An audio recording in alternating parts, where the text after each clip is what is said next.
আপনার বিজনেস ভালো তবে আপনার কন্টেন্ট নেই, তাহলে একটা আনকমফোর্টেবল ট্রুথ বলি, আপনার কম্পিটিটর হয়তো আপনার থেকে ভালো বিজনেস করে না, তবে আপনার কাস্টমারের মাথায় সে আপনার থেকে বেশি জায়গা দখল করে ফেলেছে। 2026 সালে একজন কাস্টমার আপনার বিজনেসে আসার অনেক আগেই আপনার বিজনেস সম্পর্কে ধারণা তৈরি করে ফেলে। আপনাদের ফেসবুক রিলস দেখে, আপনাদের পোস্ট দেখে, আপনাদের অ্যাডস দেখে, বা গুগল আপনাদের নিয়ে সার্চও করে, অথবা আপনাদের রিভিউ দেখে, এমনকি আপনাদের প্রোফাইলও দেখতে পারে। আর আপনি হয়তো সেটা বুঝতেও পারছেন না, আর তখনই সে ডিসাইড করে ফেলেছে সে আপনাকে ট্রাস্ট করবে কি করবে না।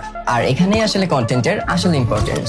কন্টেন্ট মানে শুধু এটা না, আমাদের এই প্রোডাক্ট আছে, আমরা এটা সেল করি, আমাদের প্রাইস এত, বা আজকে এত ডিসকাউন্ট চলছে, এগুলো না। আপনার কন্টেন্ট একজন পটেনশিয়াল কাস্টমারকে দেখাতে পারে আপনি কি করছেন, কিভাবে করছেন, কোন প্রবলেমটা সলভ করছেন, বা আপনাদের বিজনেস প্রসিডিউর কি, আপনার আসলে কতটা ট্রান্সপারেন্ট, এবং আপনাদের কোয়ালিটিটা আসলে কেমন। আর এসব কিছুই কাস্টমারকে ইনফ্লুয়েন্স করে সে আসলে আপনাদেরকে ট্রাস্ট করবে কিনা। কারণ মার্কেট আপনার কোয়ালিটি অটোমেটিক্যালি জানে না।